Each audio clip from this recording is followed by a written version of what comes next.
Welcome back to the Philosophy for Philistines channel, where today we're going to continue to plumb the depths of the impenetrable and understand the mysteries of postmodern deconstructive thought and critical theory, along the theme of, that's not socialism, this is.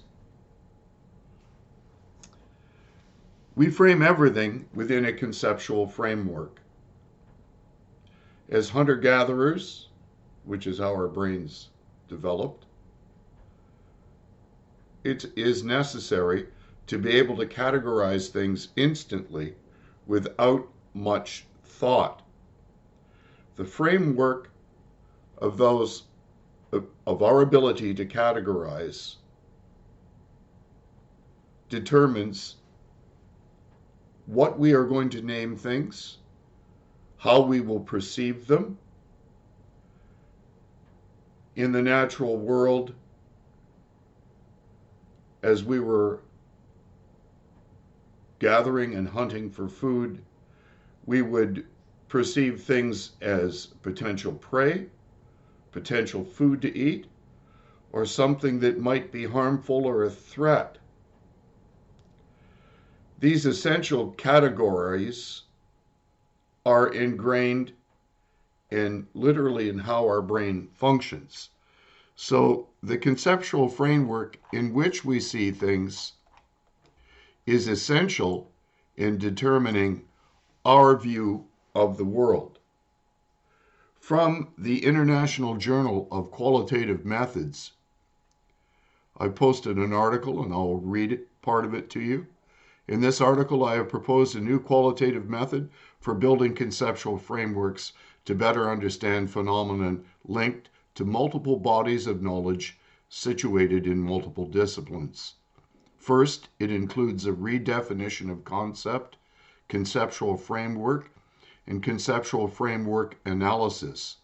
Concept has some components that define it.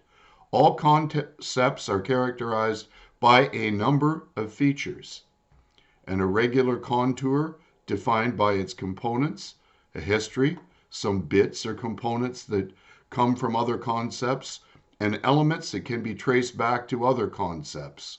Conceptual framework is defined as a network or a plane of linked concepts that provide a comprehensive understanding of a phenomenon. Each concept of a conceptual framework plays an ontological, that means the meaning of life. Ontology is the study of the meaning of life, or epistemological role in the framework. Epistemology is the study of logic and knowledge. Conceptual frameworks are not merely collections of concepts, but rather constructs in which each concept plays an integral role. They provide a causal, analytical setting, but rather not a causal or analytical setting, but rather an interpretative approach to social reality. I'll repeat that. They provide an interpretative approach to social reality. Finally, they are not deterministic. As we have seen, conceptual frameworks can be developed through an 8-phase qualitative process of analysis, referred to as conceptual framework analysis. So you see, this is a science that literally is studying how to alter our natural, the way in which we were raised to see the world. And of course, it's always coming down from on high. This is being manipulated by the cultural elite, the political elite, the technocratic elite, to literally change how we view the world, which is why one of the phenomena that I referred to in my last vlog has to do with the fact that they changed the meaning of everything. Words no longer mean what they meant formerly. So to adapt the framework, It has to be, it depends on flexibility. Flexible conceptual terms rather than rigid theoretical variables and causal relations. So that's why the meaning of words have become literally liquid. Capacity for modification. That's why they continue to change or modify the meaning of everything. Understanding. So when we look at something, this is no longer a napkin holder filled with serviettes. It's a one-legged hermaphrodite trans-testicle from Iflak-Nawakistan that's culturally oppressive. And of course I'm exaggerating to make a ridiculous point. They change our ability to know what we see. Understanding. Conceptual frameworks aim to help us understand phenomenon rather than predict them. So this thing has no predictive ability. Remember my assertion that you can only manage what you measure. They are literally altering the way that we see things, not caring what the result of that alteration will be. So here's the 8 phases. Mapping the selected data sources. The first task is to map the spectrum of multidisciplinary literature regarding the phenomenon in question, which is exactly what they're doing. This is why postmodernism is based on literary deconstruction. Phase 2, extensive reading and categorization of the selected data. So once they've deconstructed everything based on their literary criticism, they recategorize the data to make it mean what they want it to mean. Identifying and naming concepts. So they rename whether a concept is valid or invalid. Deconstruction and categorizing the concepts. Notice that deconstruction is always a key feature of all postmodernist cultural Marxist ideology. Today we're talking about conceptualization frameworks. Tomorrow we're going to discuss how postmodernism and critical theory are using this to literally deconstruct the world around us and recreate it in their image. Integrating concepts. So of course, once you've deconstructed something and renamed everything, you have to reintegrate the new concept, which is why they're always adding an extra letter to different sexual categorizations of humanity. I mean, there aren't enough letters in the alphabet to define how many sexual characteristics humanity can be given, according to the deconstructionists. Phase 6 is synthesize, resynthesize, and make it all make sense. So they have to create a new epistemological and ontological framework that somehow will make sense to them. And this is what I've noticed. I don't have to wonder when I look at something what it is. Because as a human being, you're in an environment of incredible complexity. Right now I'm focusing on the camera and the articles that I've chosen as the topic for today's discussion. And I'm focusing on little else other than trying to convey as best I can to you how dangerous this is to civil society.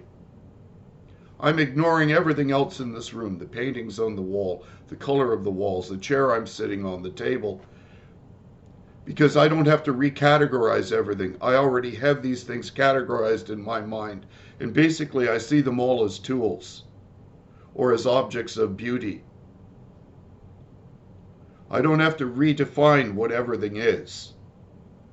I have noticed, and I've particularly noticed this in Norway, or when I'm dealing with people that are under the influence of radical postmodern and critical theorist thought, that my framework of reference and theirs are so different, so Forschellia, that it is impossible for us to communicate about the same thing and define it in the same manner. I mentioned to my wife yesterday that it wasn't for the fact, and it probably had to do with my mother-in-law, whom I never had the pleasure of meeting, but she seemed to be a very open thinking and inquisitive person, for a person that came from Scandinavia, which is it's where postmodernism and cultural Marxist theory has been incubated to its highest level of evolution. But because of that, my wife and I could develop some commonality in how we view and perceive the world, the things around us, and various concepts that construct civil society. Of course, all of them focus on the primacy of the individual and making the individual as strong and robust as that person can be. I suppose because she trained in the military, and this is something that belies all socialist theory. Even socialists will train their soldiers by pushing them to the limit and trying to break them. This process my wife underwent. One day she'd been out on exercises running through brambles and swamp and swale, and she came home to visit her mom, and her legs were all cut up and bruised. And her mother said, "Oh, Anasiri, you mustn't go back." And my wife, of course, said, "Yes, mother, I am going back. This is what my training requires." See, people that learn to be strong, that learn to be robust, that learn to individuate and become all that they can be, are the ones that are most valuable to civil society. This new conceptualization framework is deliberately creating a weak, effeminate, and ineffectual citizen that is incapable of looking after themselves and therefore must depend on the state for its largesse. So phase 7 is validating the conceptual framework. It is my opinion that these social theories can never be validated for the simple reason when you measure the outcome of applying them, they invariably result in disaster, tyranny, oppression, and absolute obedience to a centralized authority. And then phase 8 is, of course, rethinking the conceptual framework. So everything that has defined us as a human being, the very basis of our evolutionary, psychological, biological nature, these people are attempting to deconstruct and reconstruct in their image, which is the very fulfillment of what Nietzsche predicted when he said that since we had killed God, that we would have to become gods ourselves, and that there wouldn't be enough water to wash away the blood from the death of God, and that we would have to create the Übermensch in an attempt to make up for the fact that the grand narrative had been slaughtered, which is why he was able to predict all the murderous disasters of the 20th century. We are marching straight back to hell.